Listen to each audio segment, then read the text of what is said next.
Saint of the Day, June 20th. 1. Saint Alban. Saint Alban was the first Christian martyr in Britain during the early 4th century.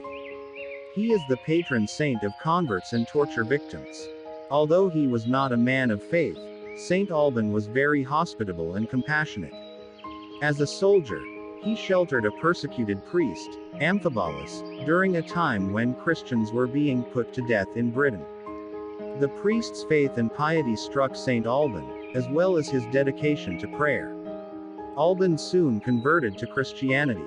In an effort to help the priest escape, he switched clothes with him. But Alban was caught and ordered to renounce his faith. Saint Alban refused to worship idols, and when asked to state his name, answered, "My name is Alban, and I worship the only true and living God, who created all things." For his refusal to deny his beliefs, he was to be tortured and beheaded. The person first selected to execute Alban heard his testimony and converted on the spot. After refusing to kill Alban, he was executed as well. A number of other conversions are claimed to have happened thanks to the witness of Saint Alban's martyrdom, specifically on behalf of spectators of his execution.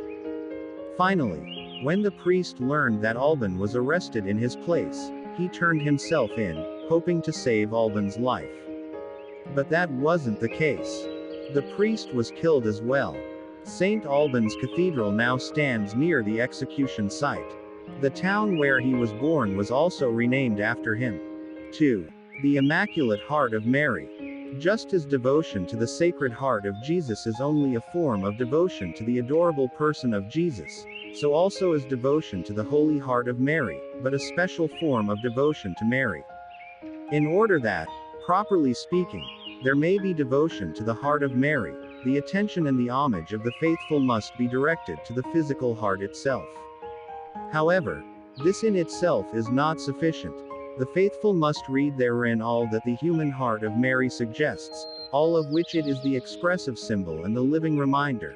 Mary's interior life, her joys and sorrows, her virtues and hidden perfections, and, above all, her virginal love for her God, her maternal love for her divine Son, and her motherly and compassionate love for her sinful and miserable children here below.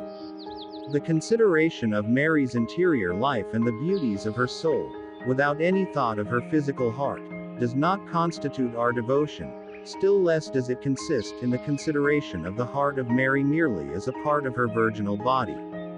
The two elements are essential to the devotion, just as soul and body are necessary to the constitution of man.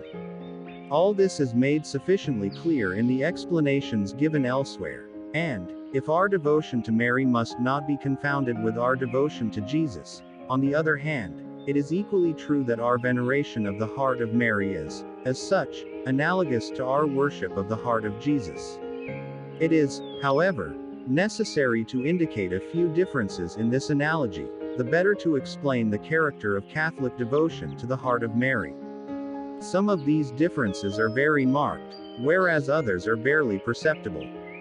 Devotion to the heart of Jesus is especially directed to the divine heart as overflowing with love for men, and it presents this love to us as despised and outraged.